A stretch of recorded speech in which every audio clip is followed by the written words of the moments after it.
మిథున రాశికి ఈ వారం అంత అనుకూలంగా లేదు. మిథున రాశి వారికి వ్యయస్థానంలో ఉన్నటువంటి గురుడి ప్రభావం వల్ల కావచ్చు.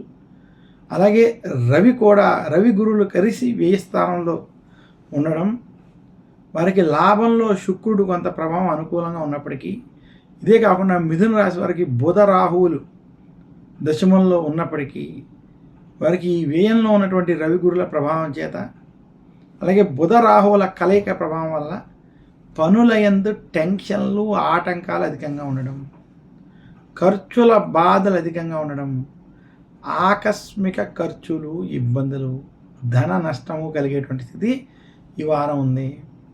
మిథున రాశి వ్యాపారస్తులకి ఈ వారం అంత అనుకూలంగా లేదు. వ్యాపారంలో కొంత నష్టములు కలిగేటువంటి స్థితి కనపడుతుంది.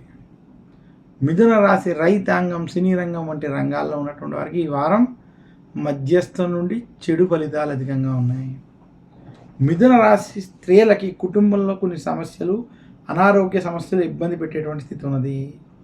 ప్రయాణాలలో కొంత ఇబ్బందికరమైనటువంటి స్థితులు కొంత కలిగేటువంటి స్థితి మిథున రాశి వారికి వారం కనబడుతుంది. మిథున రాశి వారు అప్పు చెయ్యొద్దు, అప్పు ఇవ్వద్దని సూచిస్తున్నాను. ఖర్చులకి మాత్రం దూరంగా ఉండాలని సూచిస్తున్నాను.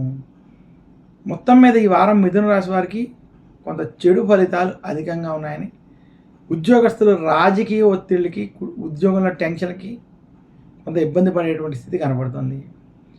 మిథున రాశి వారి వారం మరింత శుభ ఫలితాలు పొందాలంటే దక్షిణామూర్తిని, దత్తాత్రేయుని పూజించాలి. గురువారం రోజు ఏదైనా ఆలయంలో శనగల్ని నివేదన చేసి ఆ శనగల్ని పంచిపెట్టడం వంటివి చేయడం వల్ల మరింత శుభ ఫలితాలు పొందుతారని తెలియజేస్తున్నాను. తదుపరి రాశి కర్కాటక రాశి. కర్కాటక రాశి యొక్క ఫలితాలు మనం చూద్దాం.